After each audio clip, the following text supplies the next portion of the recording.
Before we start our program today, I want to acknowledge the lives of George, of Brianna, of Ahmaud, and far too many others by taking a 30-second moment of silence in order to remember those lives and reflect. Please join me in a moment of silence.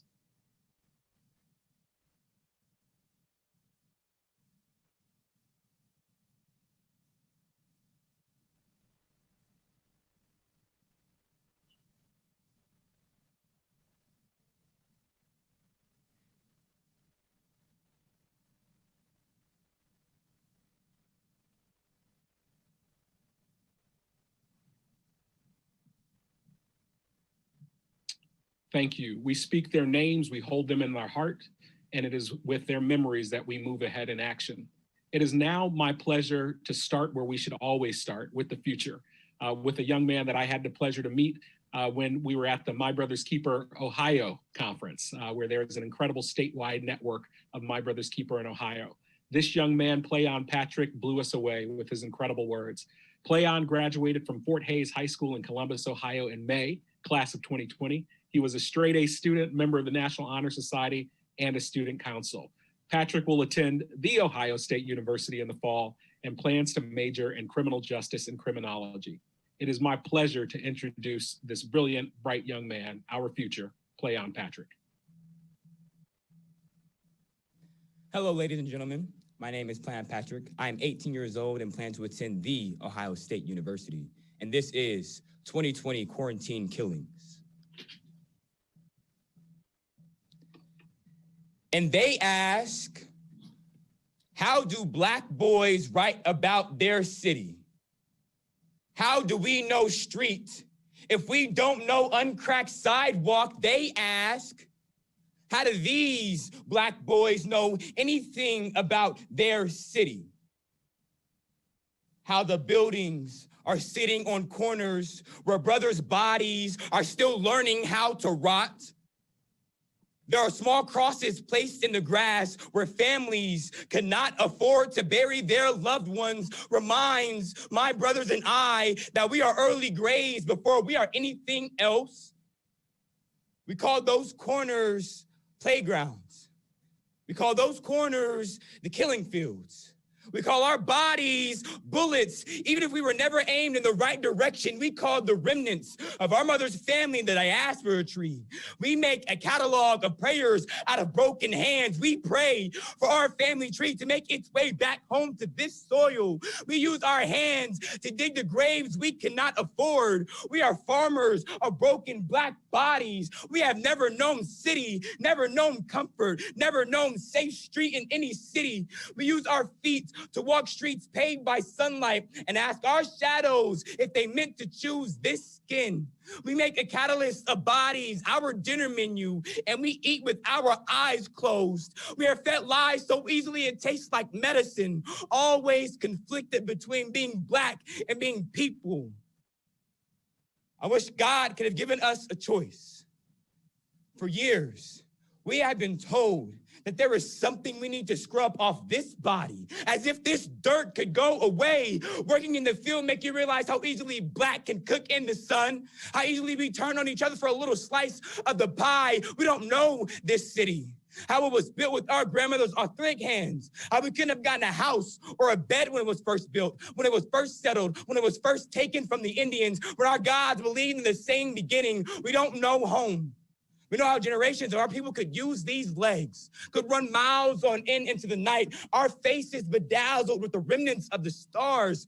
We will forever search for our forefathers' footsteps. We don't know home. We know run. We know this land has never been ours. We know how to fold ourselves into nothing. We know our sweat and tears tenderize this soil. Somehow we make fertilizer for the soul. We know how to make these hands be useful. We are the farmers of every revolution. No country was built without the piling up of dead bodies. This country just happens to be where our dead were dragged and hung up. America, the land of the free and home of the brave. We fought and died for that slogan, right beside our white brothers. And doesn't that make us worth something? Tonight, a riot is the language of the unheard.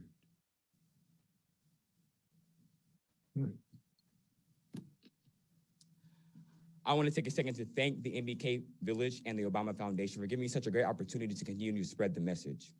Now, it is my honor to introduce to you a man who needs no introduction. He is the founder of the My Brother's Keepers program. He is a father, lawyer, lecturer, community organizer, and so much more.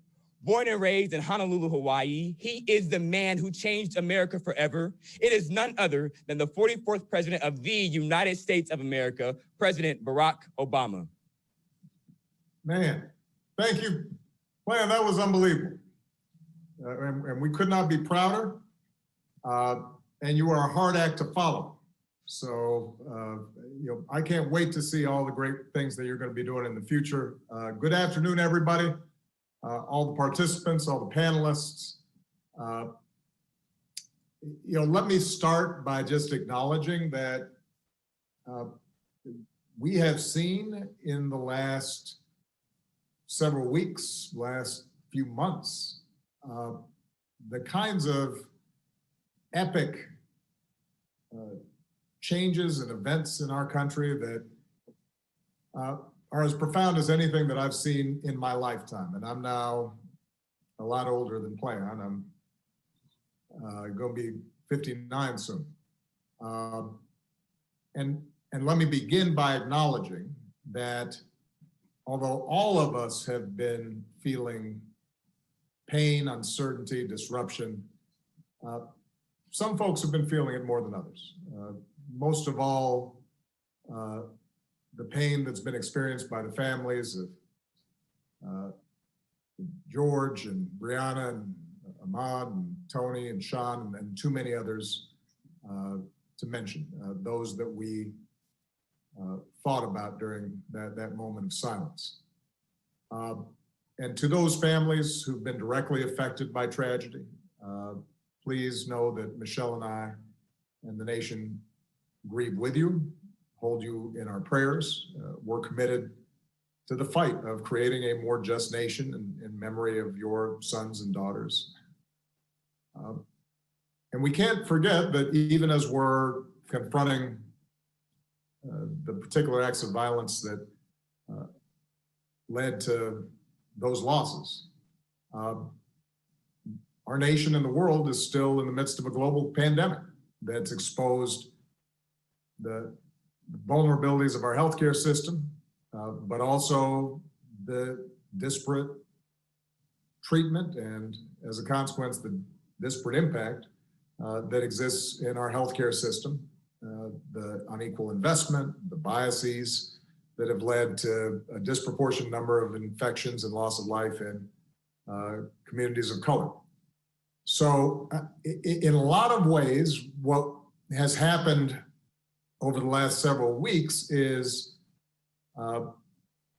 challenges and structural problems here in the United States have been thrown into high relief.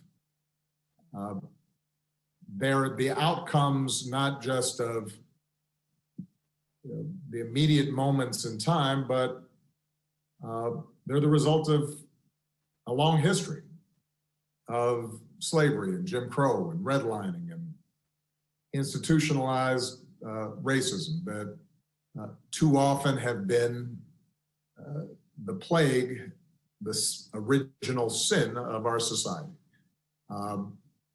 And in some ways, as tragic as these past few weeks have been, as difficult and scary and uncertain as they've been, they've also been an incredible opportunity for people to be awakened to some of these underlying trends. And they offer an opportunity for us to all work together to tackle them, to take them on, to change America and make it live up to its highest ideals. And part of what's made me so hopeful is the fact that so many young people have been galvanized and activated and motivated and mobilized.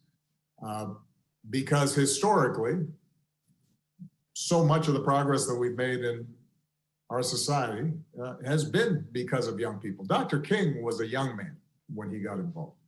Cesar Chavez was a young man. Malcolm X was a young man. The leaders of the feminist movement were young people. Leaders of union movements were young people.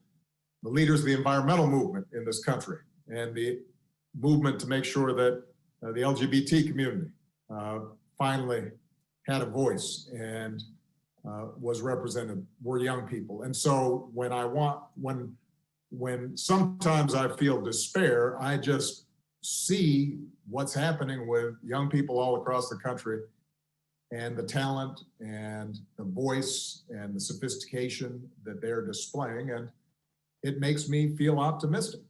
It makes me feel as if, you know, this country is going to get better.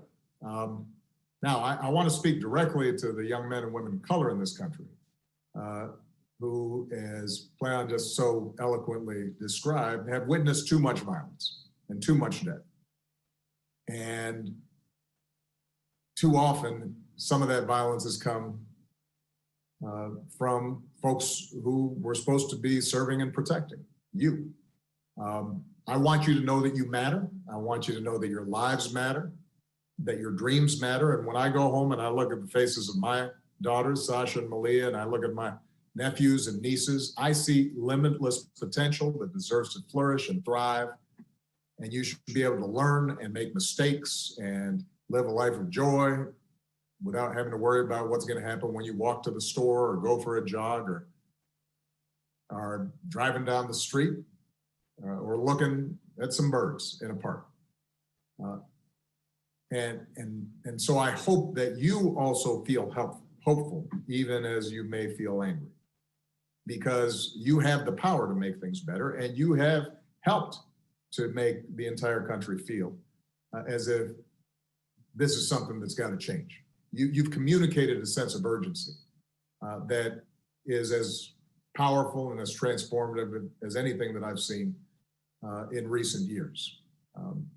I want to acknowledge the folks in law enforcement that share the goals of reimagining policing, because there are folks out there who took the oath to serve your communities and your countries, have a tough job, and I know you're just as outraged about the tragedies in recent weeks as are many of the protesters. And so we're grateful for the vast majority of you who protect and serve.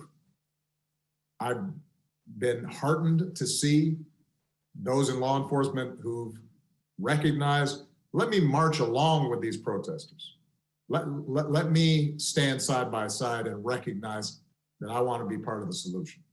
And who've shown restraint and volunteered and engaged and listened, because you're a vital part of the conversation. And change is going to require everybody's participation. Now, when I was in office, as was mentioned, I created a task force on 21st century policing in the wake of the tragic killing of Michael Brown. That task force, which included law enforcement and community leaders and activists, was charged to develop a very specific set of recommendations to strengthen public trust and foster better working relationships between law enforcement and communities that they're supposed to protect, even as they're continuing to promote effective crime reduction.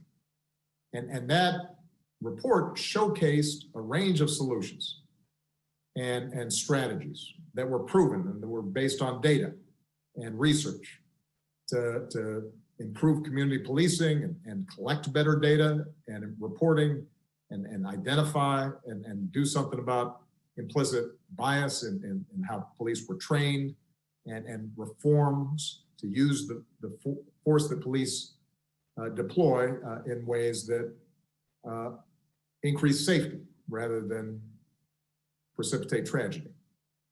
And that report demonstrated something that's critical for us today. Most of the reforms that are needed to prevent the type of violence and injustices that we've seen take place at the local level. Now, reform has to take place in more than 19,000 American municipalities, more than 18,000 local enforcement jurisdictions. And so as activists and everyday citizens raise their voices, we need to be clear about where change is going to happen and how we can bring about that change. It is mayors and county executives that appoint most police chiefs and negotiate collective bargaining agreements with police unions. And that determines police practices in local communities. It's district attorneys and state's attorneys that decide typically whether or not to investigate and ultimately charge those involved in police misconduct. And those are all elected positions. And in some places, they're police community review boards with the power to monitor police conduct. Those oftentimes may be elected as well. The bottom line is, I've been hearing a little bit of chatter in the internet about voting versus protest, politics and participation versus civil disobedience and direct action. This is not a either or. This is a both and. To bring about real change, we both have to highlight a problem and make people in power uncomfortable, but we also have to translate that into practical solutions and laws that can be implemented and we can monitor and make sure we're following up on. So, very quickly, let me just close with a couple of specific things. What can we do? Number one, we know there are specific evidence-based reforms that, if we put in place today, would build trust, save lives, would not show an increase in crime. Those are included in the 21st Century Policing Task Force report. You can find it on obama.org. Number two, a lot of mayors and local elected officials read and supported the task force report, but then there wasn't enough follow-through. So today I am urging every mayor in this country to review your use of force policies with members of your community and commit to report on planned reforms. What are the specific steps you can take? And I should add, by the way, that the original task force report was done several years ago. Since that time, we've actually collected data, in part because we implemented some of these reform ideas. So we now have more information and more data as to what works. And there are organizations like Campaign Zero and Color of Change and others that are out there highlighting what the data shows, what works, what doesn't in terms of reducing incidents of police misconduct and violence. Let's go ahead and start implementing those. So we need mayors, county executives, others who are in positions of power to say, this is a priority. This is a specific response. Number three, every city in this country should be a My Brother's Keeper community, because we have 250 cities, counties, tribal nations who are working to reduce the barriers and expand opportunity for boys and young men of color through programs and policy reforms and public-private partnerships. So go to our website, get working with that, because it can make a difference. And let me just close by saying this. I've heard some people say that you have a pandemic, then you have these protests. This reminds people of the 60s and the chaos and the discord and distrust throughout the country. I have to tell you, although I was very young when you had riots and protests and assassinations and discord back in the 60s, I know enough about that history to say there is something different here. You look at those protests, and that was a far more representative cross-section of America out on the streets, peacefully protesting, and who felt moved to do something because of the injustices that they had seen. That didn't exist back in the 1960s, that kind of broad coalition. The fact that recent surveys have showed that despite some protests having then been marred by the actions of some, a tiny minority that engaged in violence, that despite, as usual, that got a lot of attention, a lot of focus, despite all that, a majority of Americans still think those protests were justified. that wouldn't have existed 30, 40, 50 years ago. There is a change in mindset that's taking place, a greater recognition that we can do better. And that is not as a consequence of speeches by politicians. That's not the result of, spotlights in news articles. That's a direct result of the activities and organizing and mobilization and engagement of so many young people across the country who put themselves out on the line to make a difference. And so I just have to say thank you to them and for helping to bring about this moment, and just make sure that we now follow through. Because at some point, attention moves away. At some point, protests start to dwindle in size. And it's very important for us to take the momentum that has been created as a society, as a country, and say, let's use this to finally have an impact. All right? Thank you, everybody. Proud of you guys. And I know that we're going to be hearing from a bunch of people who have been on the front lines on this and know a lot more than I do about it. Proud of you. Thank you, Mr. President. For everyone that's watching, the president decided he wanted to stay and be a part of the conversation that's going to be led by Brittany Packnett Cunningham with the Attorney General and other leaders. Before we go into that section, I want to reiterate the pledge that the president mentioned for mayors. So if you are a mayor, you can go to obama.org and you can take this pledge. And I also want to announce that several mayors have said, sign me up first, and they have already taken the pledge. Mayor de Blasio of New York, Mayor Lightfoot of Chicago, Mayor Frey of Minneapolis, Mayor Bowser of DC, Mayor Breed of San Francisco, and Mayor Keisha Lance Bottoms of Atlanta, all my brother's keeper communities as well. So if you go to that page, you can take the pledge, and we will be posting all the cities and all the mayors that take the pledge. And then in 90 days, we are going to publicly report out who has taken the pledge and the work that's happening to create real lasting change in communities. So it is now my pleasure to introduce a friend, an activist, an educator, a writer, an NBC and MSNBC News contributor, a lifelong activist and member of the Ferguson Uprising, co-founder of Campaign Zero, a policy platform to end police violence, and co-host of Pod Save the People. Previously, she was an appointed member of the Ferguson Commission and President Obama's Task Force on 21st Century Policing. Today, Campaign Zero, of which Brittany is a co-founder, launched the campaign #8Can'tWait, an advocacy campaign to push mayors across America to adopt 8 use-of-force policies that together can reduce police violence by upwards of 70%. To moderate this conversation with President Obama and our other incredible leaders, please welcome Brittany Packnett Cunningham. Thank you so much, Michael. And thank you, President Obama, for gathering this conversation in this moment of intense grief, but hopefully intense purpose. We are here together to talk, to have a family conversation. And you may be watching this and have come here because you are experiencing that grief and you need some community in which to do that. And you're hoping that we can hold you up to the light. You may be here because, like me, you are girded in the strength of your ancestry, and you know you come from people just like I do, who did far more with far less and are sure that we can win in this moment and everyone after it. However you have come here, why you have come here, we're glad that you're here, because we're here to get honest, to get clear, most importantly, to get to work. So that even the heartening moments of seeing people raise their voices, or even in the moments where a police officer might take a knee, that momentary action might turn into true systemic and lasting change. We have so many brilliant voices that have been gathered. And as we listen to these guests, we'll all be able to better understand how we got to this moment and how we seized our own power to get through it.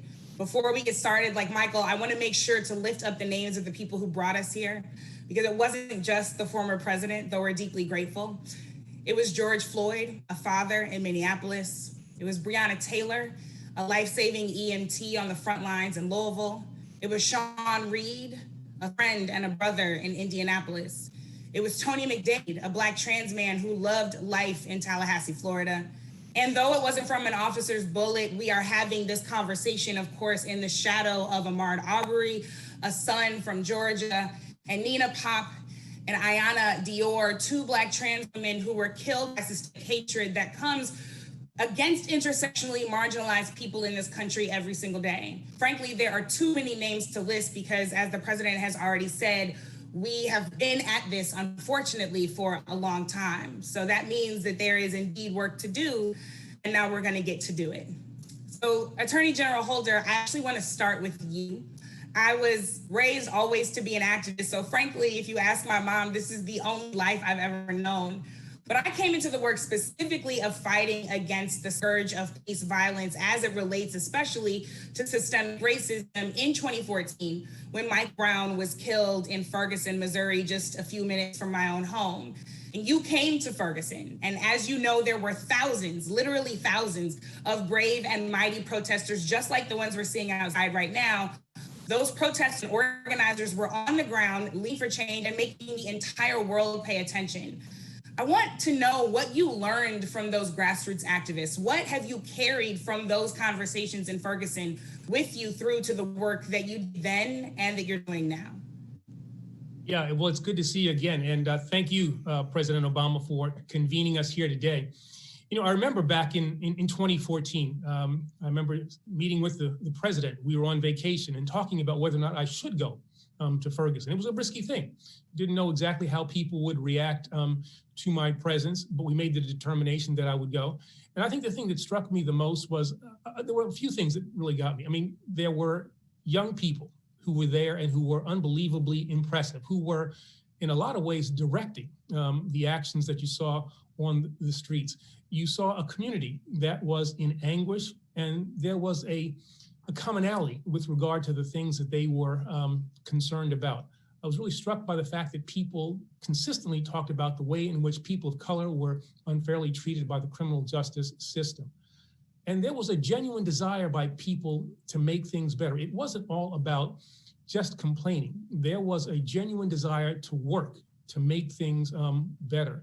And I left there actually heartened by what I saw, both in terms of the reaction that I got. People were extremely respectful, and I thought we had good dialogues while I was there. But I also left with the notion that if we invested some time, if we invested some federal resources, that we would be in a position using the great leaders that we met there, those young people who we met there, to make life in Ferguson better, and then use that as an example of what was possible in the rest of the country.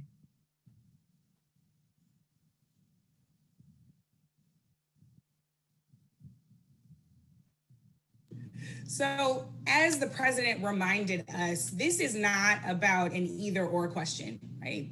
One of my favorite things to remind people, as President Obama has already done, is that this is not about policy or protest. This is about policy and protest. And that we know, as Dr. King and so many others throughout history taught us, is that protest is actually what creates the pressure so that the policy can get passed. Similarly, we are in a long-term game and a short-term game here. That while we are dealing with radical imagination and reimagining what public safety can look like, even beyond police in our communities, we also have to make sure that people are safe now. In your role as Attorney General, you did a lot of that work in addressing people's safety right now. So can you tell us what you learned that was instructive for this moment, particularly as you engaged in pattern and practice investigations and consent decrees if situations like this happened in communities and once we saw the kind of uprisings that we did all over the country when you were still in office? Well, I think one of the key things that people have to understand is that there's not a tension between justice and having fair treatment and public safety. You can keep people safe and also have a better, more equitable criminal justice system. I mean, I'm not going to get too boastful here, but, for the first time in 40 years during the Obama administration, we reduced the number of people who were incarcerated in the federal system and also lowered the crime rate. Again, there is not that tension. You can make things better in terms of community and police relationships and keep people safe at the same time. And so what we tried to do was come up with ways in which we could look at what we thought were the problems. in the criminal justice system and with regard to how policing was done, address those, involve the community in those efforts, engage law enforcement in those efforts, bring them together in forums so that they could get to know each other, understand how difficult it is to be a police officer, understand how communities of color have had to deal with unfair law enforcement practices over the years, bring people together. And it was through that, through those kinds of meetings that we were able to formulate the policies that ultimately led to the 21st century proposals. And then the other things that we did, bringing pattern and practice investigations, using the power that we had under the civil rights statutes that we were able to enforce. It was for me the highlight of my time as Attorney General. It was to given the opportunity to get into communities, to affect positive change, to bring and establish relationships between, again, people in law enforcement, people in communities of color. That was, I think, in some ways, what I'm most proud of, and it laid, I think, the foundation for future work. But I would always emphasize this: the young people, that's our audience here today. Young people were critically involved in all of the work that we did, starting at Ferguson and other parts of the country. I want to ask you one more question before I move on to our next speaker. At Campaign Zero, we believe we can live in a world where the police don't kill people. So many of us are really trying to engage in radical imagination to imagine what our communities look like I said, even beyond police, even looking at a moment where we don't even have traditional systems because our communities are so healthy from the ground up. When you think about your most radical dream for what is possible, your most radical imagination for where we can get to as a community and as a people, what is that dream? That's an interesting one. I guess my dream is that we would get to a place where people are judged on their individual deeds, the individual characteristics, and that we don't stereotype people. And that is not only with regard to how we do things in the criminal justice system. I think we make a mistake if we think that the criminal justice system exists separate and apart from the greater society. The issues that we face in the criminal justice system, inappropriate uses of force, implicit bias, whole range of things, those grow out of the same kinds of problems that we see in the larger society. And so we've got to deal with problems, that are more systemically, more society-wide, if we want to actually deal and be effective in bringing about needed change with regard to the criminal justice system. So, I would hope that we get to a place where, discrimination is no longer a factor in the lives of people of color. That fair treatment would be something that would be expected. That stereotypes, born in slavery, and the notion that in order to enslave a people, you had to think that they were in some ways different, some ways inferior. And those attitudes may not be as explicit as they once were, but still are a part, I think, of the American psyche implicitly. And radical change, I'd like to, erase those feelings and base policy on, on real world experiences, on the reality of the people of this nation, as opposed to the perceptions of them, the stereotypes of them. What I hear you is saying is that being able to live, being able to breathe, not having anyone's foot on your neck is not actually a radical idea at all, that it is what everybody is owed. Thank you so much, Attorney General Holder, for joining us. I want to move now to Philippe Cunningham, who is a councilman from the city of Minneapolis, where so much of this is centered. Minneapolis is really ground zero in so many ways, as it was home to George Floyd and his family. Philippe, I have so many questions for you, but first, I want to know how you're doing and what is happening on the ground in Minneapolis. I see here on the Zoom call my friend Deion Jones, who is peacefully protesting in Los Angeles when he was hit with the rubber bullet. And we've seen so many images of that kind of unnecessary confrontation, and a lot of them, unfortunately, are coming from Minneapolis. So how is home? How is the home team doing? And what do we outside of Minneapolis need to understand about what's going on the ground? Yes, well, thank you so much for having me. Thank you for that question. I too just want to start off with naming that I'm here today because of the strength of my ancestors and elders who came before me fighting the fight to make my existence and work as an elected official possible. So on the ground in Minneapolis, folks are mobilizing on a scale we've never seen before, and a diverse coalition, a very diverse coalition of folks is emerging demanding justice, not only for George Floyd, but justice in how the city of Minneapolis protects its residents. What we are seeing right now from folks on the ground in Minneapolis and across the country is generations of trauma and rage at the violence bestowed on the Black community and the disinvestment of the Black community by the state at every single level of government. And I'll just add that I myself, as a Black, queer, transgender man, I too live firsthand both the trauma and the trauma that I have to carry around experiencing and witnessing state-sanctioned violence, as well as the generational trauma of my ancestors who survived slavery. So seeing all of this, layering it on, what's interesting about the fact that all of this has really been ground zero in Minneapolis is that we are an incredibly progressive city. At the same time, we are also the city that has the most significant racial disparities between white and Black folks in the entire country across every indicator of quality of life. So this has just been boiling under the surface. I've been in office now for 2.5 years. And within my first 2 years, I had to deal with 3 officer-involved shooting deaths in my ward alone, including one that was a suicide by cop. The trauma from those incidents doesn't just dissipate because the legal system deems their deaths justified. The evidence is clear overall. President Obama spoke to the data that we're starting to see. Over-policing, criminalization, and mass incarceration have not kept our communities safer.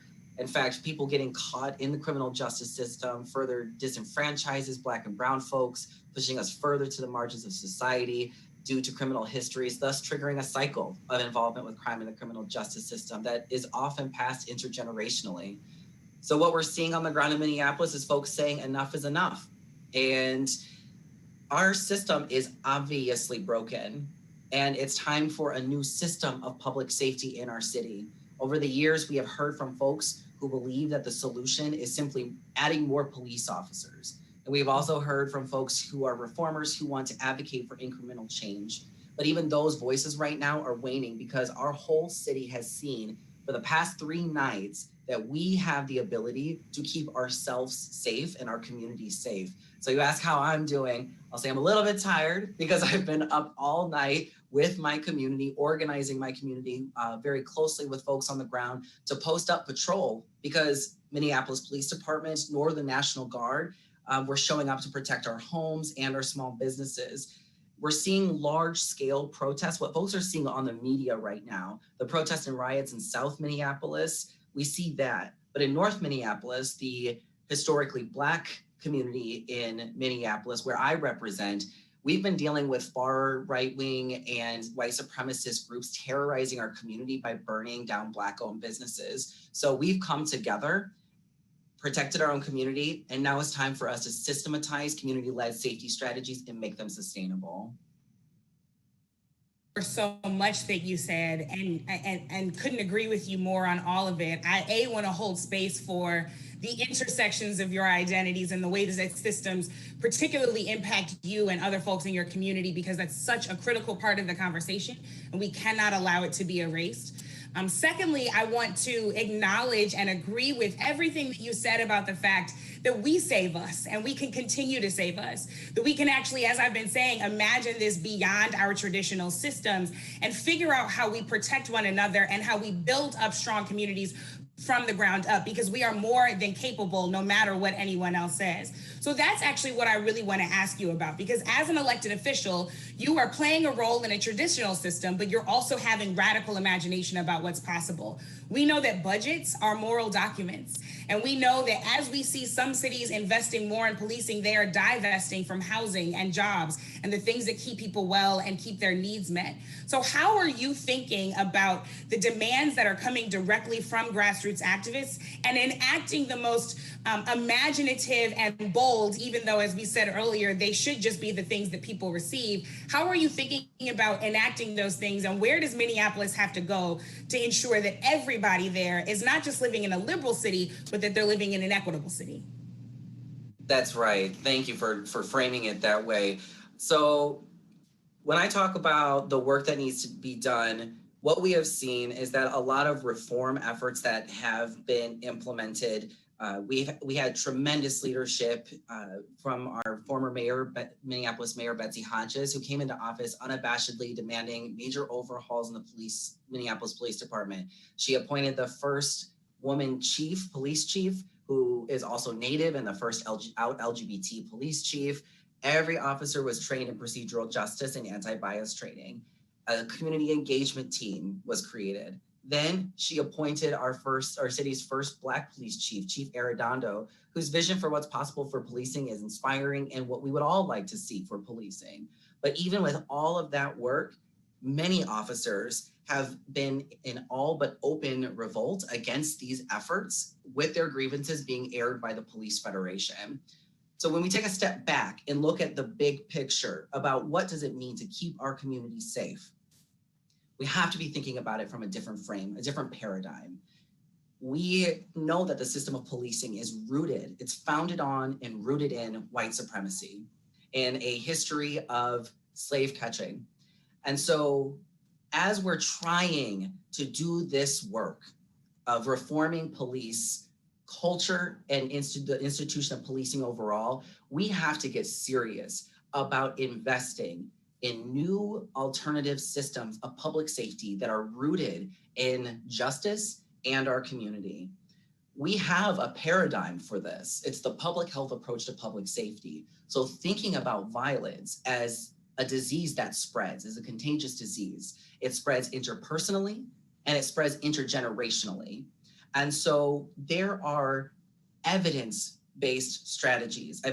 We in Minneapolis have been working very closely with John Jay College, as well as their National Network for Safe Communities, as well as Cities United. We've all been working together to really institutionalize this opportunity. I have been a tireless advocate for violence prevention and intervention efforts. We created in late 2018 the Office of Violence Prevention through city ordinance. So now it can't be taken away. We institutionalized a new system, but that only goes so far.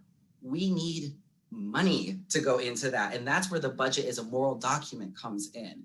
There's always political will to put more money into the police budget. The police budget in Minneapolis is almost $200 million. And we have right now, we approved last year a budget of $1.6 billion. They take up a huge chunk. I had to fight relentlessly to get $50,000 for a domestic violence intervention program strategy for us to implement, despite the fact that in Minneapolis, the #1 reason for 911 initiated police calls for service is because of domestic assault. We are not successfully getting to the roots of these issues. So having a systemic, institutionalized, new approach to public safety that is community-led, that invests in community with the prevention and intervention, as well as thinking big, even moving further upstream, thinking about housing, jobs, employment, training, education, thinking about all of that. That is what true comprehensive public safety is. And we have to start thinking about what does it look like to have a future without police? What would it look like for us to not need police, and then work backwards from there? I used to be a teacher, so backwards planning from everything that is possible is my jam. That's my favorite thing to do. And I'm so glad that you really helped root us in the concept of, again, radical imagination and then action toward that. So obviously there are things that have to happen in the short term. There are policies that have to change. There are investments that have to be made as you move toward those long-term goals. But I really want to, as I close with you, ask you, what should we all be understanding, those of us who do not live in Minneapolis, about what the grassroots demands are as we are making our voices heard and attempting to be supportive of what is happening on the ground there? What should we be lifting up in the short term, the long term, and everything in between to get to that place of, as you said, comprehensive community safety that has to include not just policy, but culture and investment? That's right. Well, first I'll just say I too was a teacher. I was a special education teacher on the south side of Chicago. So the backwards planning is a good thing, right? So what we really need in terms of support in Minneapolis is we just need for folks to keep an eye on us and to be able to hold us accountable, because there is some real momentum here.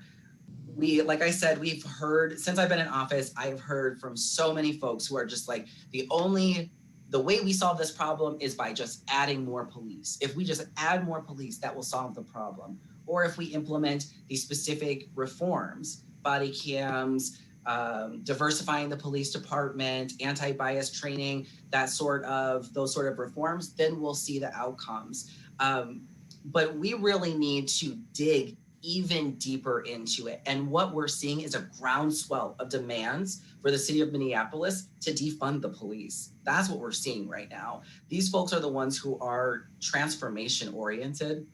And so in Minneapolis, the public and political will right now are very concentrated at this point in transformational change. And things have also changed in that who is in elected office here. I'm actually not the only Black trans person on Minneapolis City Council. A lot of folks don't realize that. My sister, Council Vice President Andrea Jenkins, is also on the Minneapolis City Council, and she's a powerhouse. Activists and organizers have allies with the same vision for equity and justice who are in office now. So that really opens the possibility when we all work together.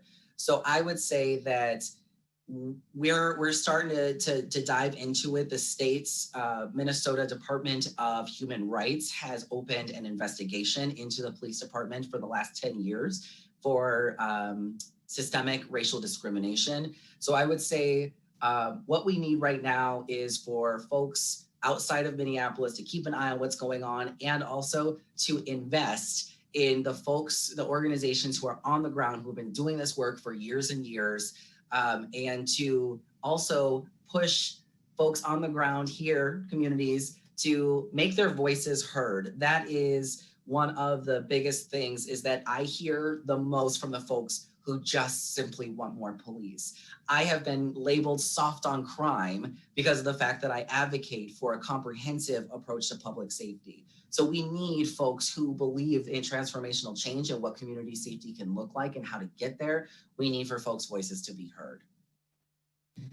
We've already begun to see the seeds of so much of that transformation right there in your hometown due to leadership of yours and so many others. We saw the first Black woman student body president at the University of Minnesota get them to stop contracting with the police force there. We saw that the public schools there followed suit. And from former teacher to former teacher, I'm always like, yes, it's about time that we actually make schools safe for all young people. And that doesn't need to include police. So thank you so much, not just for this conversation, but for your continued courage and action in the role that you're playing. I'm going to come lastly to my good friend and partner in this work, Rashad Robinson, who is the president of Color of Change. Rashad, we've been on the phone a lot in the last few weeks, and you are always thinking so critically about how we ensure that the local conversations that Councilman Cunningham just talked about are really upheld at the national level, and that everyone is doing their part. As I always say,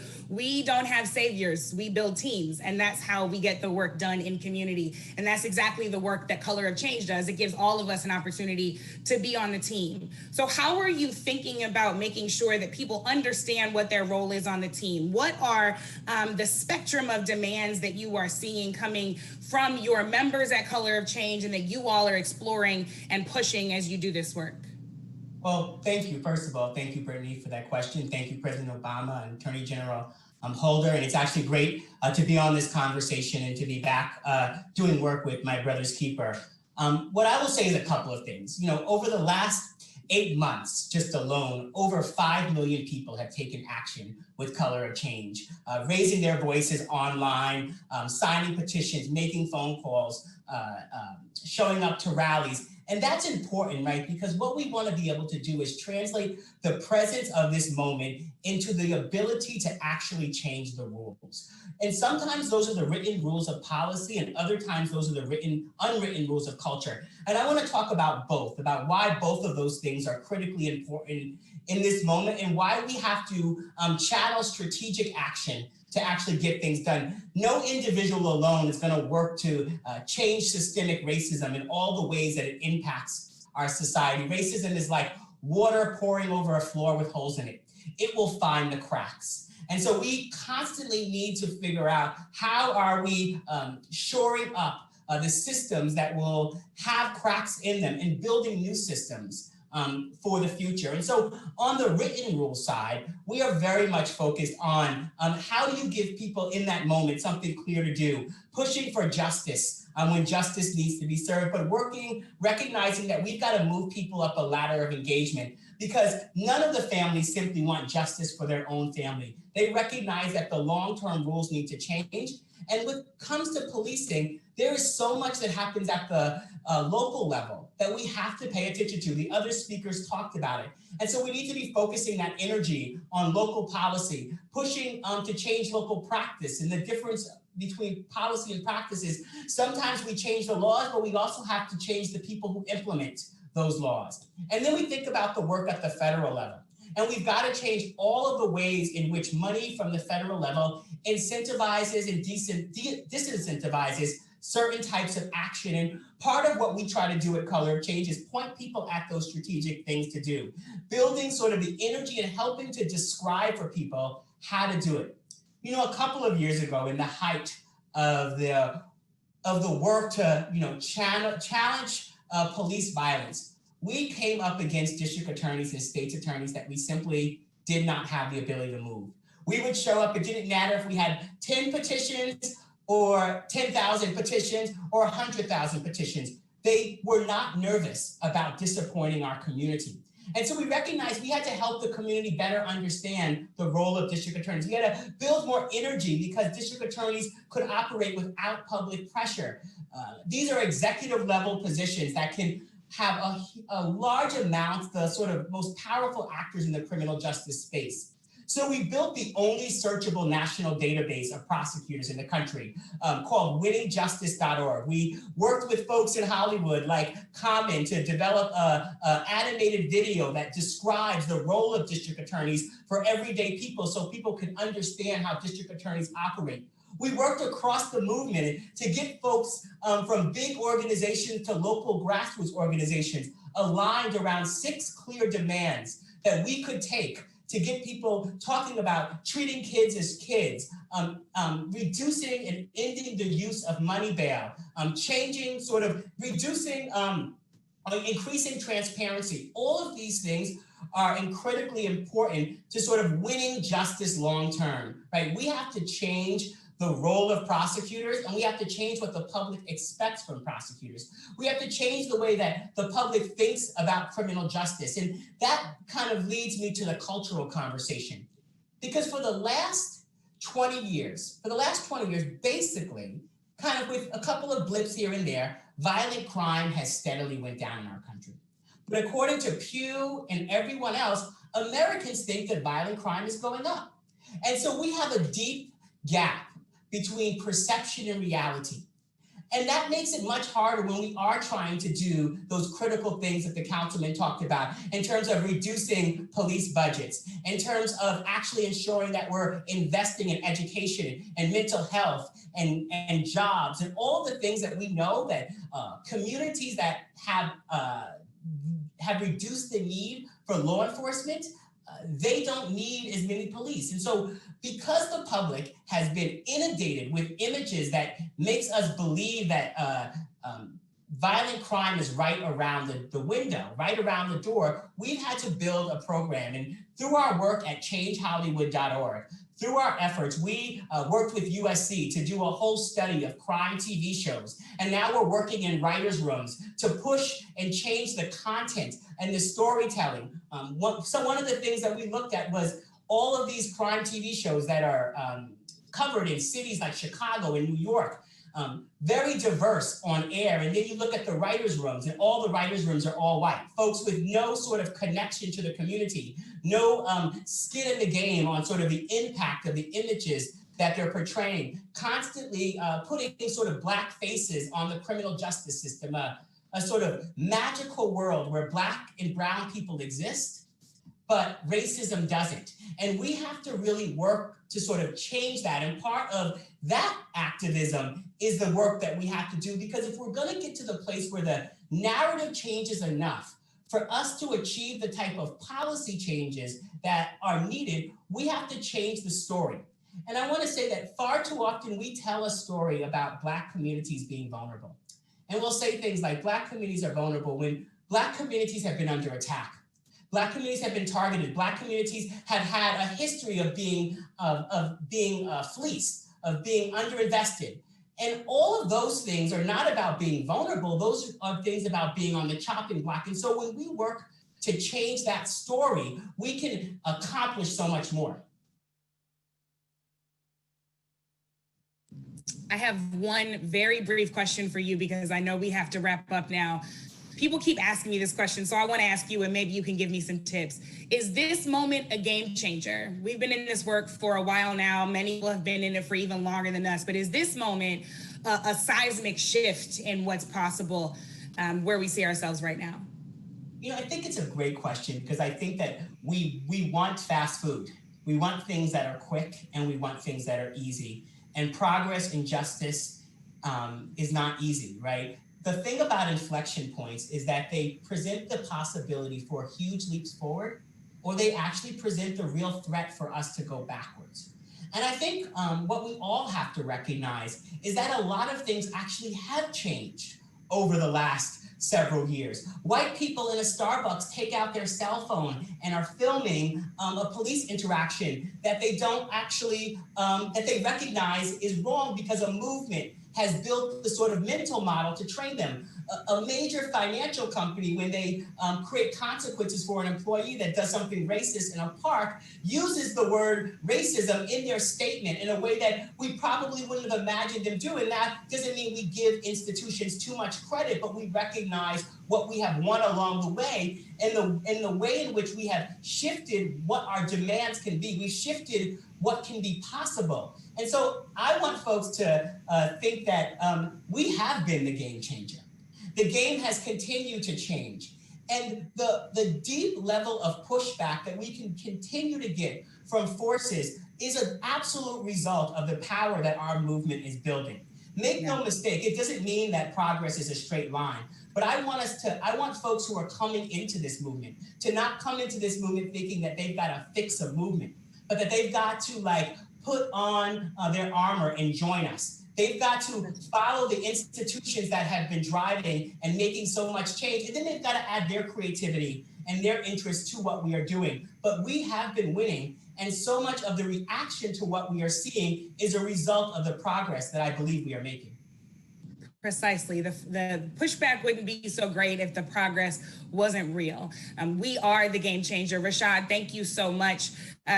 We've heard in this conversation that social change work, changing our communities, having the kind of world we deserve, it's hard work, but it is absolutely necessary work. And we have to be brave enough to imagine what is possible and then go work for it and not just dream it. And we also have to be incisive enough to make sure that people are safe and whole and healthy now. Look, Black people deserve to live because we are human.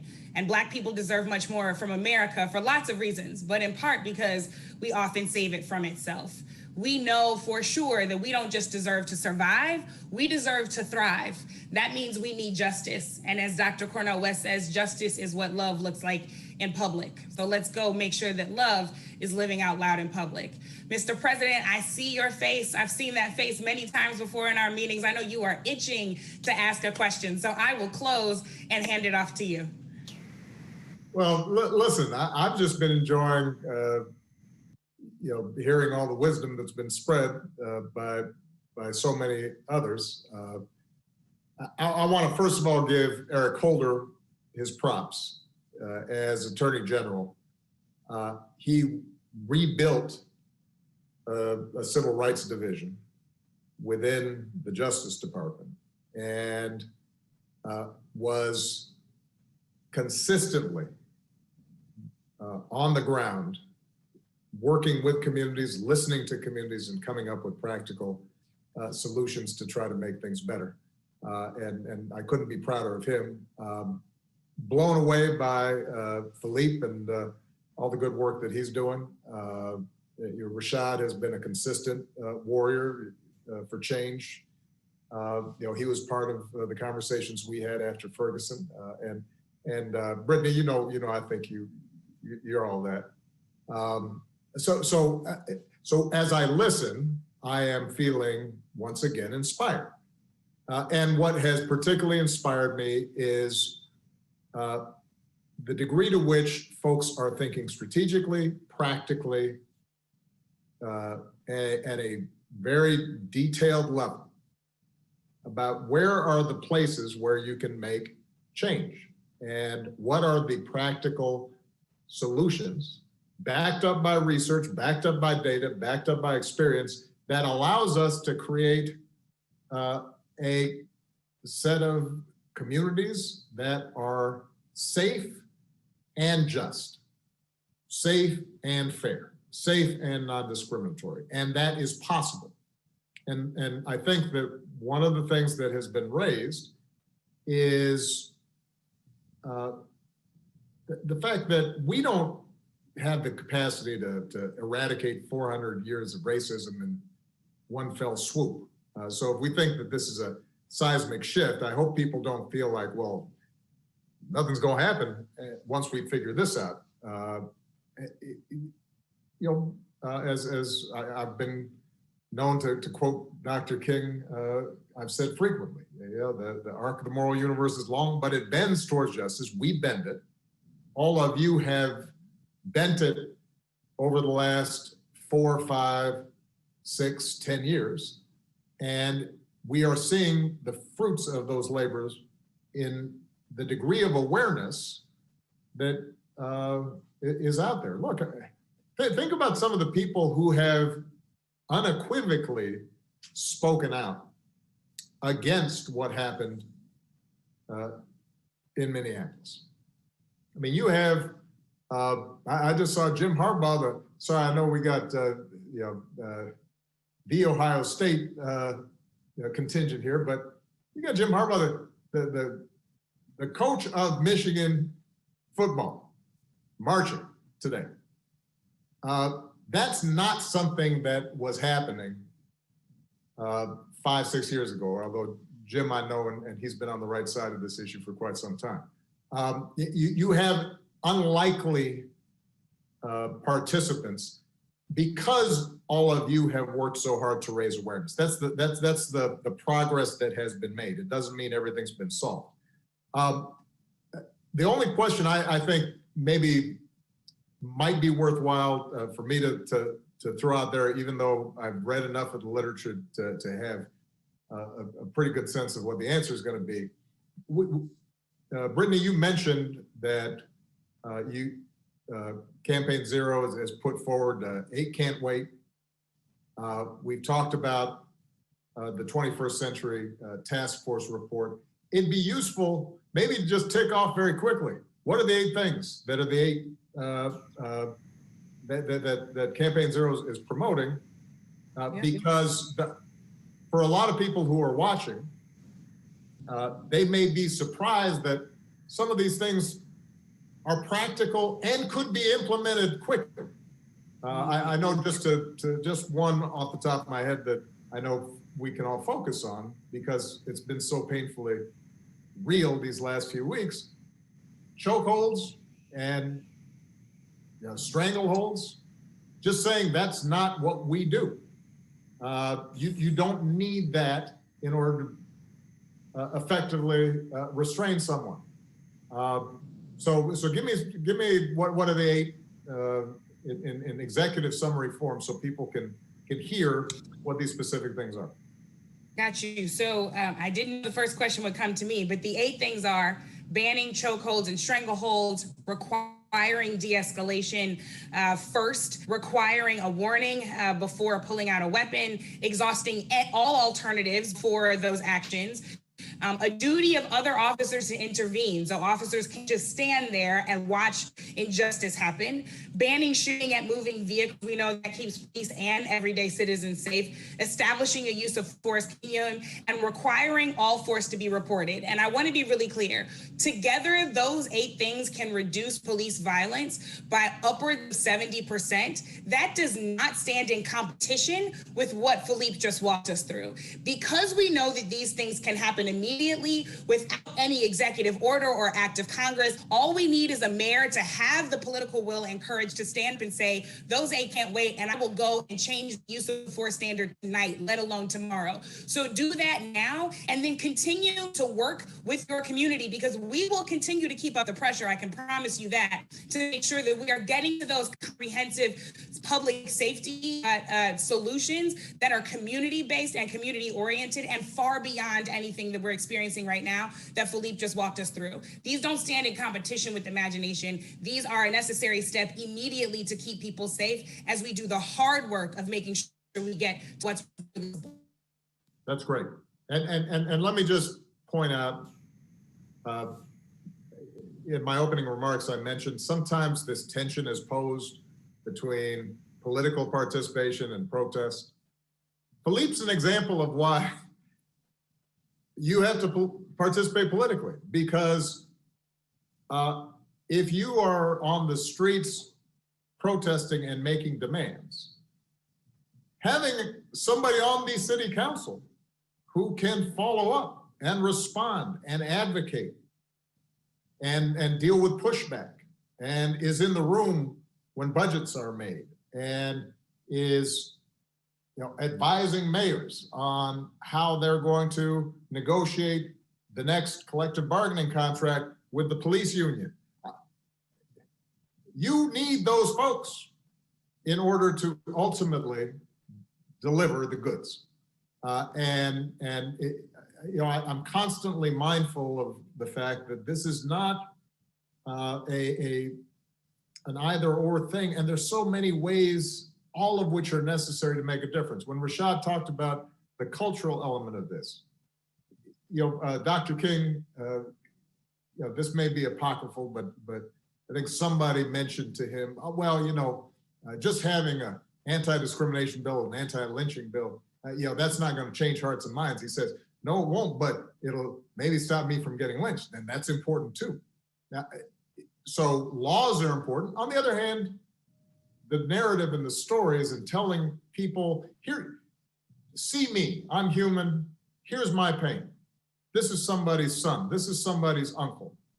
Here's the story that you need to understand about our background and our community. How do we break down stereotypes, as Eric Holder eloquently talked about? That's the work of a lot of people. So some are going to be on the streets protesting. Some are going to be running for office. Some are going to be writing. During this week, I picked up and reread The Fire Next Time. It is frightening to notice how James Baldwin can lay out a reality 50 years ago that sounds like it was written yesterday. And That's activism, that's work, that's participation. So I worry sometimes that, as we debate strategies, people start thinking there's one way of doing things. We all have a role to play, we all have a part. The more specific we are, practical, in the short term, as well as visionary in the long term, the better off we're going to be. But with that, I'm going to be quiet because you don't need to hear from more old head stuff. But I just want to say how much I appreciate all of you.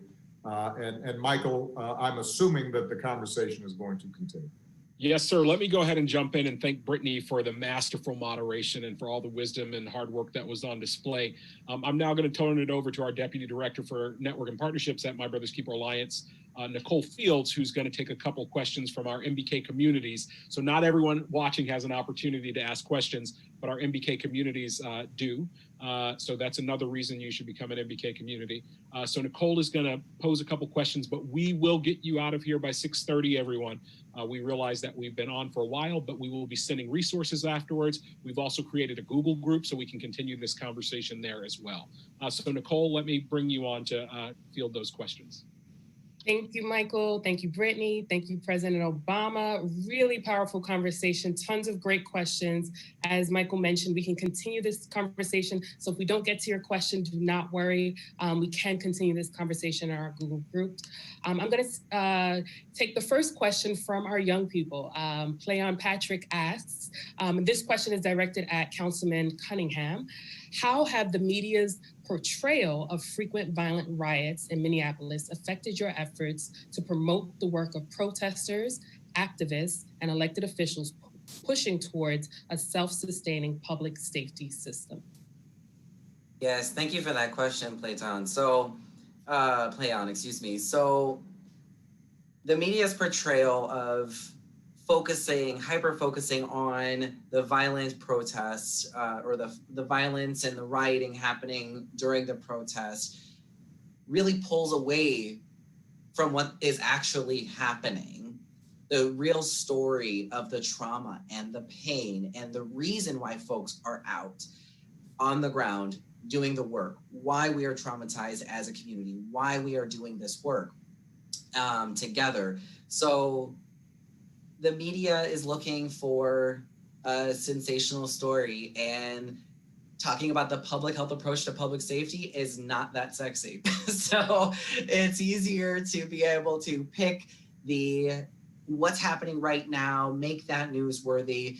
And so what it does is it's distracting. It's distracting from the voice of the folks who are on the community, who have demands, who have a clear vision. It's distracting, it's pulling away from their voice and centering them. The folks who have been on the ground nonstop for years, some folks in their cases for decades.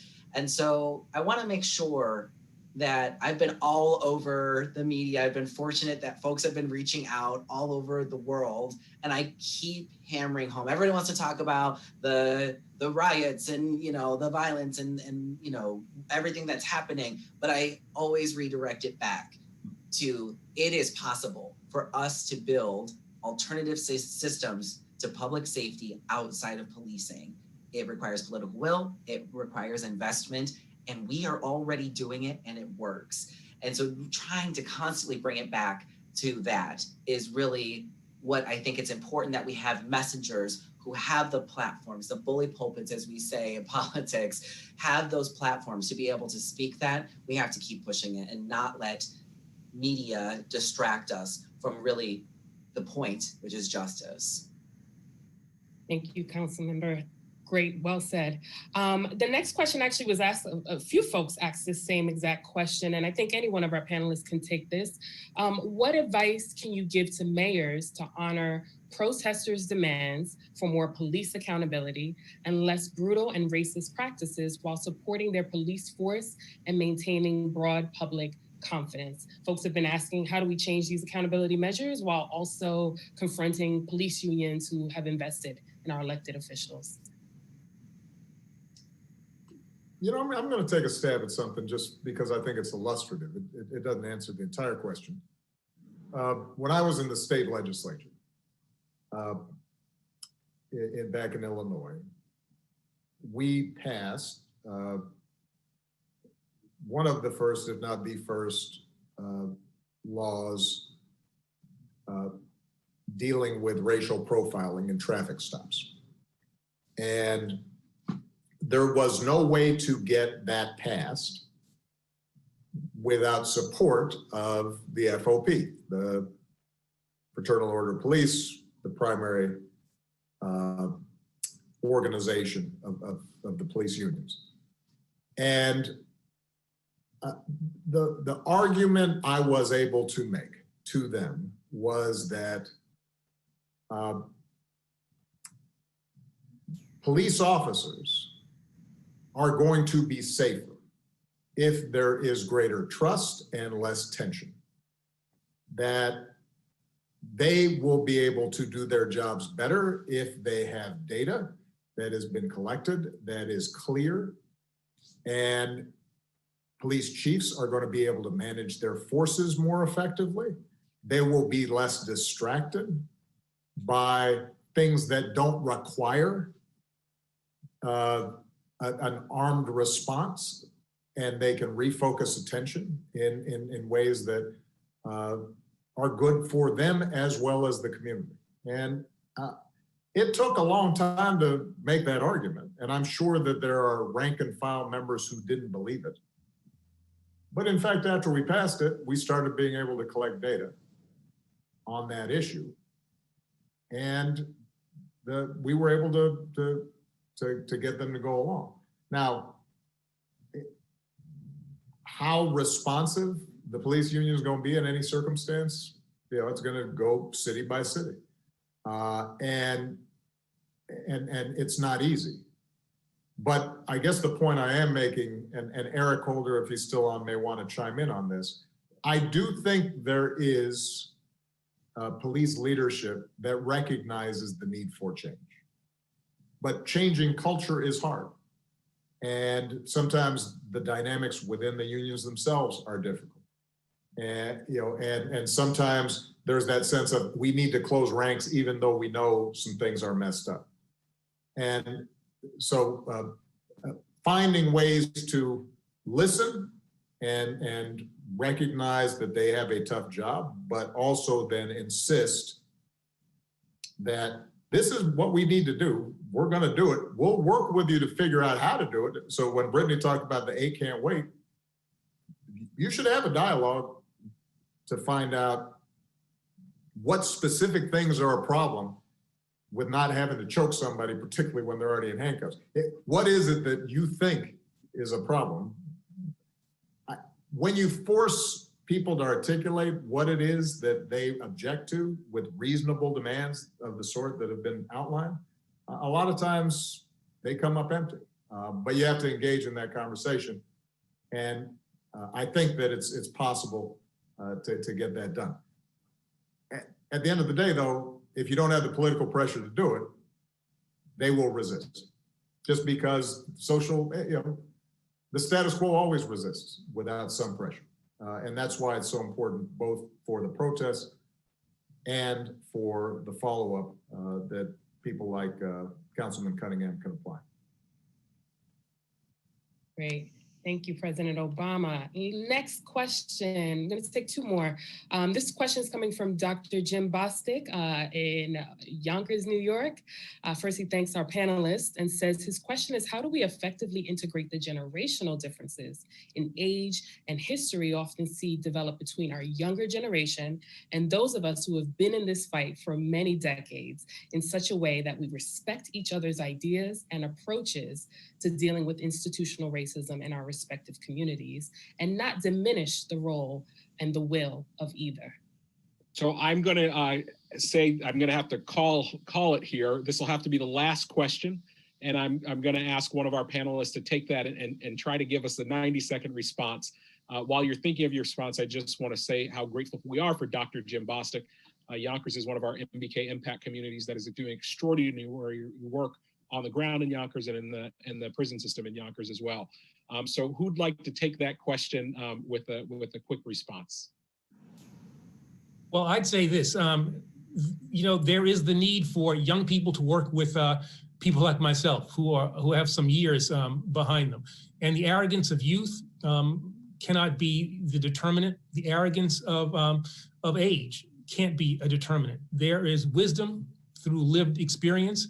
There's idealism that young people possess in abundance. And it's a combination of that idealism with that experience that I think makes the most effective movements. People who are older have to understand that young people have always been at the forefront of positive change in this nation. I mean, the founding fathers were really young people. The oldest Federalist was George Washington. He was only 44 years old. Richard Pryor used to say that you don't see many old fools. And so I think young people need to understand that as well. You don't get to be 60, 70, 80 years old without having navigated a whole series of things that's worthwhile. And you have things as a young person you might want to test, theories you want to try.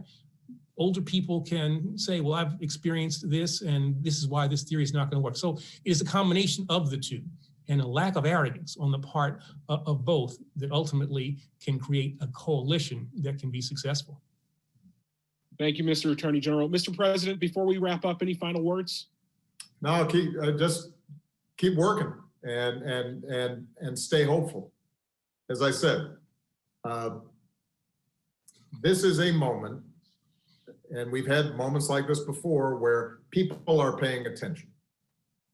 And that doesn't mean that everything will get solved. And so don't get disheartened because there's a marathon, not a sprint. But the fact that people are paying attention provides an opportunity to educate, activate, mobilize, and act. And I hope that we are able to seize this moment. I hope the mayors across the country who have either been watching or hear about this take that pledge to start immediately implementing some steps that can make a difference. And I hope all the young people who've been inspired and engaged and involved, they keep at it because that's what ultimately is going to create the kind of country we want. And for those who have been talking about protests, just remember, this country was founded on protest. It is called the American Revolution. And every step of progress in this country, every expansion of freedom, every expression of our deepest ideals has been won through efforts that made the status quo uncomfortable. And we should all be thankful for folks who are willing in a peaceful, disciplined way to be out there making a difference. So thank you so much, everybody. Proud of you. Thank you, Mr. President. I encourage all of you to go to obama.org. Go to obama.org if you're a mayor, take the pledge. If you're looking to become an MBK community, if you're looking for places to donate or resources, or just to join the Alliance, go to obama.org. We will continue to be there for you, with you. Our partners at the Leadership Conference mayors are excited to provide technical assistance for you as you think about reading those use of force policies, as well as our broader partner network. So this is just the beginning of a conversation. We'll continue this in many different ways and also be on the lookout for our next town hall that will be coming up, as well as some other actions. Thank you, Mr. President. Thank you, Mr. Attorney General. Thank you, Councilman Cunningham. Thank you, Brittany. Thank you, Rashad Robinson. Thank you to all of our MBK communities for the extraordinary work you do every day on behalf of our boys and young men of color and our sisters. And thank you to all of our young men and all of our young women for everything that you do, not just to be the future, but to be the change today. Have a great day, everybody.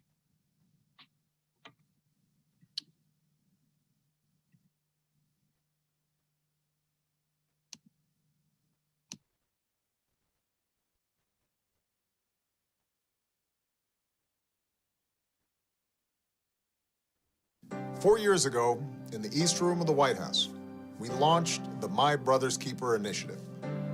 It was a declaration that in a country as prosperous and dynamic as ours, we all have an obligation to lift up communities that have consistently had the odds stacked against them. It was an ambitious call to action to make sure that every boy and young man of color in this country has the opportunity to achieve their dreams. Today, this work continues as an initiative of the Obama Foundation. This is my platform where I can make my dreams come true. It's a brotherhood, it's a support system, it's an opportunity, it's life-changing, it's everything. Now with this program, I can talk and you can hear my voice, because before I couldn't express myself the way I wanted to. It makes total sense that now, as part of the Obama Foundation, the work of MBK continues, and it's woven into our broader work about leadership development and civic engagement. The Obama Foundation is all about equipping, inspiring, empowering the next generation of young leaders who can solve problems. The My Brother's Keeper Alliance is about making sure no one is left behind. So the missions marry together and merge together quite nicely. If we're gonna have leaders that are gonna solve problems, we need leaders of all stripes, of all colors, from all communities, and we're gonna do that work together. It's something that everyone should adopt. It's something that every city should have because it's life-changing. I think it's very important for our stories to be told, because that same struggle that we faced, we can now reach back and pull another young brother through. The next chapter of the My Brother's Keeper Alliance is very exciting. We're gonna go deep in communities, we're gonna lock arms with them, and we're gonna be partners in their success. And we're gonna do this work slowly, methodically, while also being urgent about the issues that our communities face. We're gonna most definitely inspire a lot of people. And that's the joy of this, seeing smiles on faces that normally wouldn't have them. I have always believed that the single most important task we have as a nation is to make sure our young people can go as far as their dreams and hard work will take them. This is something I will be invested in for the rest of my life, and I look forward to continuing the journey with all of you.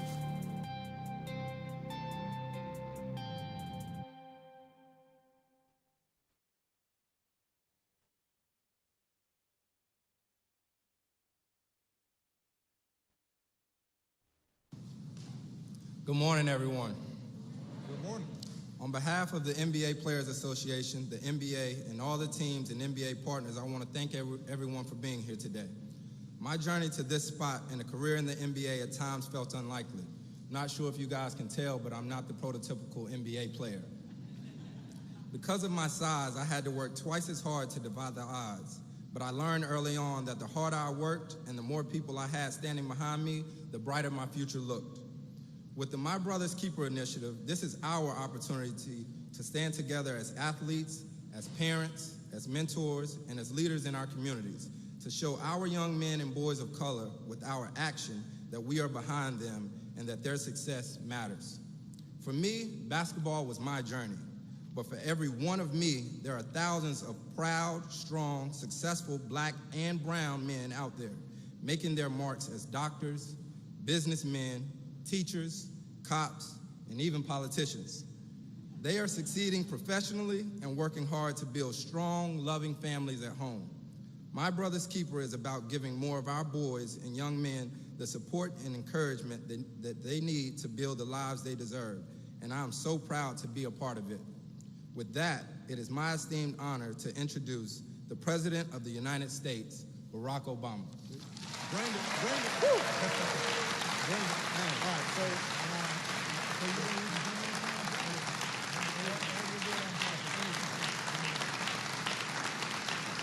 Thank you, everybody. Give it up for Chris Paul.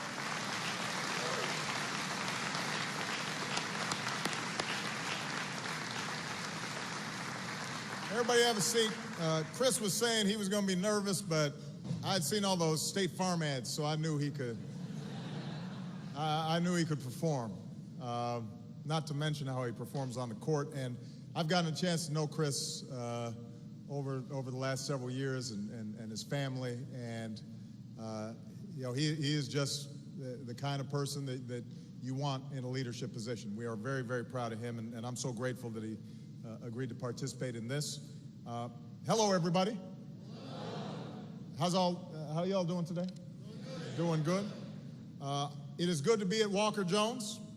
I want to thank all of you for being here. I want to thank the school for hosting us. I want to thank the outstanding members of Congress who are here. And I want you all to know that I'm here for a simple reason. And that is, I want to hear from many of you, the young people who are here today. I just had a chance to meet with a group of young people who are being mentored through a new program we started at the White House. In a few minutes, I'm going to have a chance to take some questions from some of the young people here today. Give me a chance to hear from you about what your concerns are, what your dreams and hopes are, what your fears are, and how you think we may be able to help. And the reason it's important for me to be here is because when I look out at some of the young men who are here, you're where I was 40, 35 years ago. I was trying to do the math in my head. I'm not that old yet. And, you know, I've had a chance to talk to some young people in the past, and I always say that I see myself in the young men who are coming up now. When I was in my teens, I didn't have a father in the house. It took me a while to realize that I was angry about that, and I acted out in some ways. You know, I was raised by a single mom. We didn't have a lot in terms of wealth, although we had a lot of love in the house, and my grandparents helped out. But despite their best efforts, sometimes I made some bad choices. I didn't always take school as seriously as I should have. I made excuses sometimes for misbehavior. The only difference between me and extraordinarily talented young men that I see all across the country is I was living in a pretty forgiving environment. So if I made a mistake, I often had a second chance, or I often had a third chance. And some of the costs of making mistakes, they weren't deadly. I wasn't going to end up shot. I wasn't going to end up in jail. And as a consequence, you know, for the last 5, 6, 10 years, I've constantly been thinking about how can I make sure that I'm evening out the odds a little bit for other young men who could end up being a doctor or a lawyer or a senator or an attorney general or a secretary of education. What is it that we can do to create structures that give them support, that help them make better choices? And that when you do make a mistake, give you a hand up so you can recover and go ahead and move on to the next phase of your lives. So that's why earlier this year we launched what we call My Brother's Keepers. My Brother's Keeper isn't some new big government program. It's actually a team effort.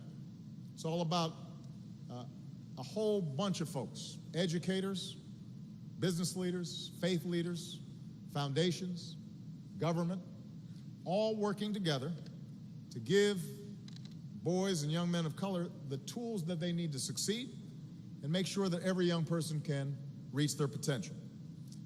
And so the reason that we're here today is to announce some of the pledges that have already been made, some of the commitments that have already been made by a series of institutions that just give you a sense of the kind of progress and excitement that we've seen since we launched this initiative. Chris Paul was a hint of one of these big commitments. The NBA and its Players Association are joining others to recruit 25,000 new mentors and to work directly with educators in schools all across our countries. We are very proud of what the NBA is doing. And Adam Silver, the commissioner, is here, as well as Chris, the Players Association president. And we want to thank them for the extraordinary involvement that they've made.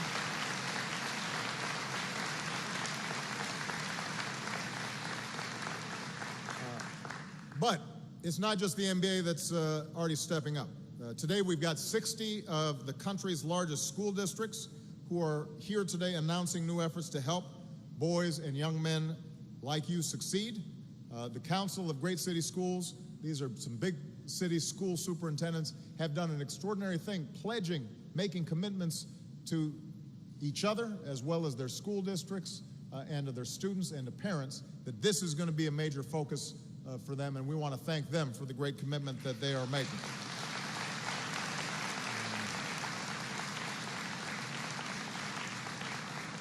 We've got leaders from Silicon Valley and the Emerson Collective who are today launching a $50 million competition to redesign high schools so that young people can learn in classrooms built for the 21st century, and so that you know that the models that are out there of high schools that can help translate skills into successful careers, that we're going to be rebuilding those in some cases from the ground up. So we want to thank those leaders in Emerson Collective for the great work that they're doing. Give them a big round of applause.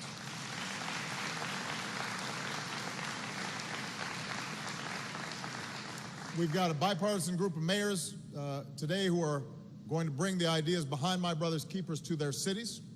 We've got the National Congress of American Indians who are going to do the same for young Native American boys and men, so we want to thank them for the outstanding work that they're doing.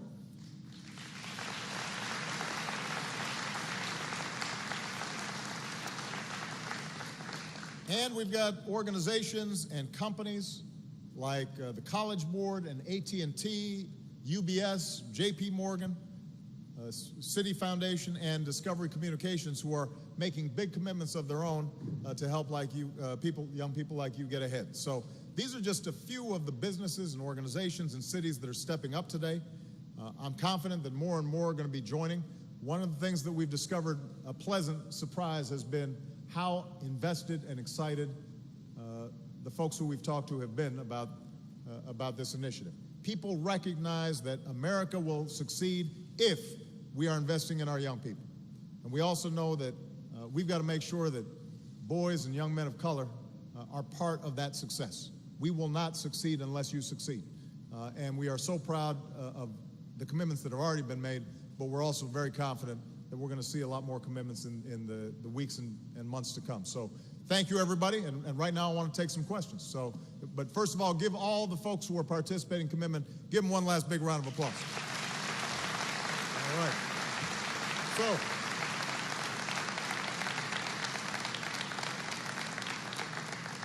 let's see if this mic's working. Testing, 1, 2, 3. Does that work? All right. And somebody's going to bring out my tea so that I don't get hoarse. Big Marvin. Thank you.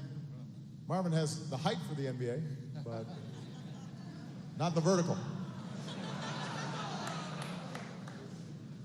But he can hit a golf ball a long way.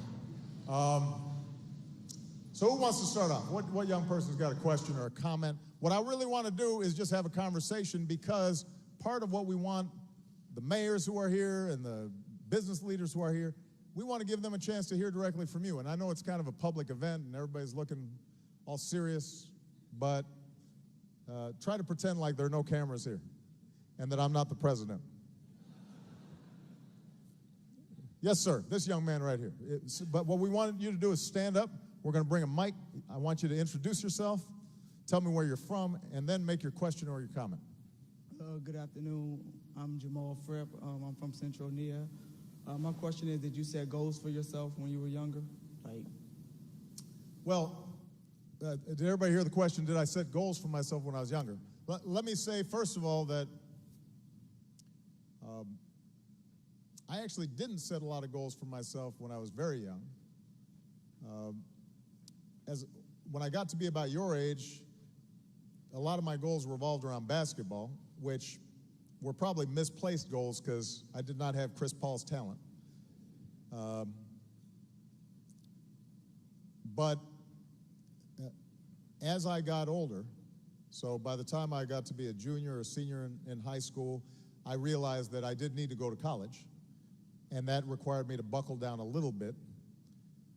And then when I got to college, my first 2 years, I was still kind of enjoying myself a little bit too much. And was still a little too casual about my studies. And it wasn't probably until I was about 20 that something happened inside me where I really said, if I want to be serious, if I want to make a contribution, if I want to be proud of myself looking back on my life, then I'm going to have to change how I do things. And sometimes, initially, I didn't know how to do that. But that's where the goal setting came in, because you'd start small. I'd say to myself, all right, my goal is to read a certain number of books a month. Or my goal is to boost my GPA in college this much, or my goal is to interact with my peers a little differently than I had been doing in terms of how often I went out. Or, right, so it could just be simple goals initially, and over time those goals became more ambitious. And the truth is, I still set goals every day. Every morning I've got a checklist of here are the things that I need to get done. And it starts off with big goals, right? So let's just take my brother's keeper. My goal is to make sure that every young person in America, if they're putting in the effort, they can succeed. And they've got ladders of opportunity to take them where they want to go, regardless of what their talents or interests are. So that's a big goal. That's a 40,000-foot goal. But if I just stay there, I'm not going to get it done, right? So then I've got to break it down into, well, what are the component parts of that? Well, number one, I've got to make sure the school system works well. So then I'm going to talk to my Secretary of Education, and I'm going to say, what are our goals this year in terms of improving, whether it's early childhood education or making sure that young people can read at grade level by the time they're in third grade or what have you. But then it's also, there's a criminal justice component to it, because I'm trying to figure out how do we get more young men into college and fewer of them into jail, which means that I've then got to talk to the Attorney General, Eric Holder, and I've got to say, what are our goals for trying to revamp how we think about the interaction between law enforcement and young men of color? So I'll break it down into those parts, but that's still not at the best level, because now I've got to say, what's our specific plan to do it, and what am I going to be doing this week? What am I going to be doing this month? And what am I going to be doing this year to get that done? And so you keep on breaking it down from the very general down to the specific. And ideally, what I'm producing then is every day when I wake up, I've got a checklist of here are the specific things I'm going to do today to achieve my goal. Now, but you don't get there right away. So you can't, if you decide, what do you want to be? You want to be a lawyer. Okay. And what year are you in now in school? You graduate, you're a senior so you're a rising senior. Okay, so your first goal is you got to go to college to be a lawyer. So that means right now your focus should just be on what do I need to do to get into the best college with the least debt when I graduate from college as possible, right? That's going to be your top priority, right? But then you can start breaking into different goals. You can start saying, what lawyers do I know where I could maybe have a summer internship at a law firm? And how do I talk to that? How do I meet somebody who's a lawyer who can give me a sense of what it's like to be a lawyer? And I've got to think about what kind of law do I want to practice? And what kind of classes should I take once I get to college to prepare me for law school? So there are a whole range of things that you can start breaking down into their component parts. But if you don't set a target, it's just like, I'll probably end up using a lot of NBA analogies here today just because I got a lot of ballers here. You can't make a shot if you don't aim. I mean, it's pretty straightforward. The first goal is to know where it is that you're trying to put the ball. And if you don't have a clear sense of direction, a clear objective, then it doesn't matter how much talent you have, you're not going to get there, right? It's a great question, though. All right, who else? Young man who already tried to invite himself to Camp David. We were talking, we're doing this mentorship program. He said, well, when am I going to get to come to Camp David? That's a good goal. It's a little unrealistic right now, but who knows? You keep on working on it. Go ahead. And you said when you were younger, your father always wasn't around. How did you learn how to become a good father? Well, that's a good question. It wasn't just that my father wasn't always around. I only met him for a month, my entire life. He wasn't there otherwise. So I didn't know him at all until I was 10. He came for a month, and then I never saw him again.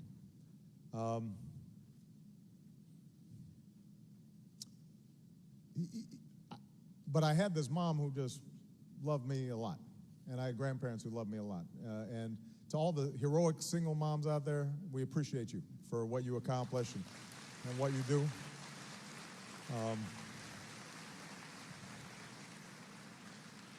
Because she was going to school and she was working and having to raise me and my sister, and my grandparents gave us a lot of help, but it was hard. It was hard on her. And she was young when she had me. She was 18.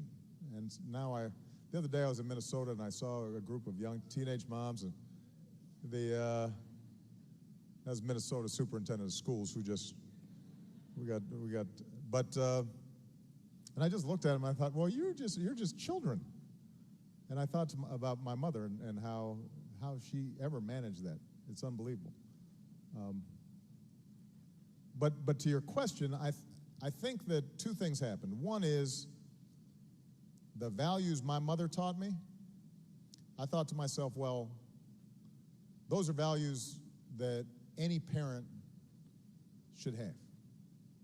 So it doesn't matter whether you're the dad or the mom. Loving your child, being responsible for your child, teaching them how to be honest and how to be responsible themselves and how to treat other people with kindness and how to respect themselves but respect others, how to work hard. You know, those weren't values that were just for moms to teach. Those were values for dads to teach as well, right? So some of it is me trying to remember, what did my mom do for me and how can I do that for my daughters? And then the second thing was just a commitment to being there, which is why part of the reason why this mentorship program is so important. You know, some of you have dads in your lives, even if your parents are divorced, and that's great,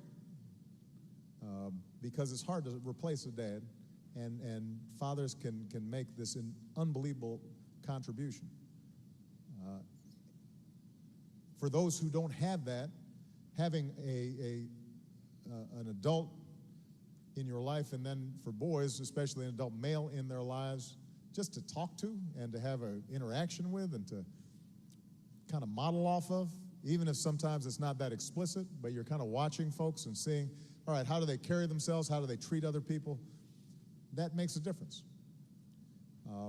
For me, though, it was just really important to be there. And one of the things you discover being a father is you get out of it at least as much as you are putting into it. You know, when I talk to young people who are thinking about parenthood or thinking about families, I try to describe there is no greater joy than being in your children's lives and then seeing them turn out well, seeing them happy and succeeding and focused and just being good people. It's the single most important thing you do in your life. And I was lucky to, I think precisely because I didn't have that, to say to myself, I'm going to make sure that I experience that. It also helps marrying a good woman. I should add that. So that always helps. So, all right. Who else? All right. You know, just because that green is something, I got to call on you. Just because that's an outfit right there. That looks sharp. All right. What's your name? My name is Corey Smith, and I'm from DC. And my question is, how do you cope with like judgment and like how people see you? Well, that's an interesting question. Yeah, because people do have a lot of judgment about me, don't they? That's a great question. Yeah. You know, when you grow up, when you're young, it is natural to care a lot about what your peers think of you. That's just human. And there's nothing wrong with that. That's part of how young people get socialized, is they are looking at how people are responding to them and taking it in. And when they get positive reinforcement, they do more of that. And when they get negative reinforcement, they do less of that. And that's just how we are. We're social animals. But I do think that as you get older, part of what you have to determine is what's important to you. Who are you? How do you want to live? What are the principles that you abide by? What are the kind of the fixed foundations? What's the North Star that steers you? So that when things happen that aren't always according to plan, and when you have tough times, and when you are struggling, what is it that's going to keep you going and keep your bearings? And I think through trial and error and mistakes and self-reflection, over time I've sort of figured out who I am and what's important to me and what I care about. And I try to stay focused on that. And that can come about in a lot of different ways. Some people come at it through their faith, and God centers them. And some people come at it through their work, and they determine this is what I think is important in terms of my work. There are different paths to it, but at some point, to be a man or a woman, to be an adult, to be a full-grown person, you have to move beyond just what other people think, and you have to make a determination about what do you believe in, not just what's your opinion any given day, because folks have opinions about everything, and I change my mind about issues. There's times where I think one way, and then I get more evidence, new information comes in, and I say, oh, you know, what? Maybe I wasn't right about that. Let me rethink this. So there's nothing wrong with changing your mind, but that's different from losing your sense of who you are and what's important, or just changing your mind because it's easy or expedient. And what I try to do is be open-minded to new facts, but say pretty fixed in terms of what I think is important. I think, for example, it is really, this sounds corny, but I think it's really important to treat other people with kindness. So that's a basic principle that I've got. Now, I've got to translate that sometimes in very abstract ways. All right, well, what does that mean if you've got suffering children halfway across the world? What are my responsibilities to them? And how does that translate into policy?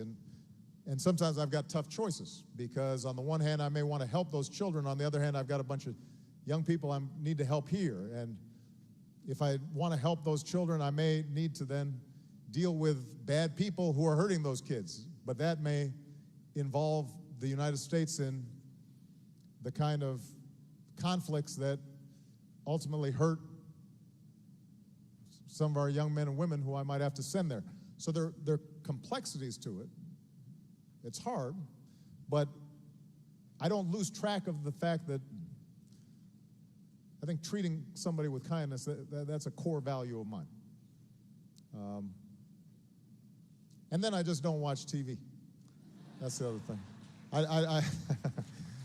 That also helps. That's not entirely true. I was teasing about that. But I do think that one of the things as you grow up, you start trying to figure out is who gives you constructive criticism because they're invested in the same things you are, but maybe can see some things you can't, versus folks who are just, what'd somebody say, hating? Somebody just hating? Just haters? I won't go there, but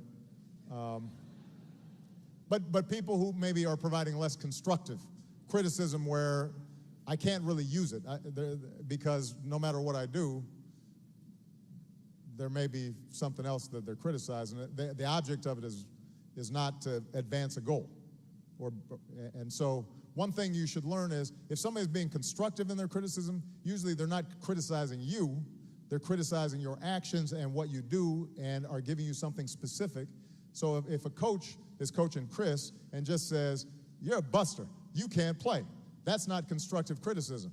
If they say, Chris, right now you're dribbling too much and you need to move the ball around because then, 5 guys are going to touch it and we'll have more motion, that becomes constructive criticism, right? Well, that's true in your lives as well. So you can usually tell if somebody's being constructive, they're telling you something specific that you can change, that you can test to see if it's going to make things better. And if they can't, if all they're saying is, you're not worth nothing, then that's probably not something that you want to pay a lot of attention to. Does that make sense? All right. Young man right here.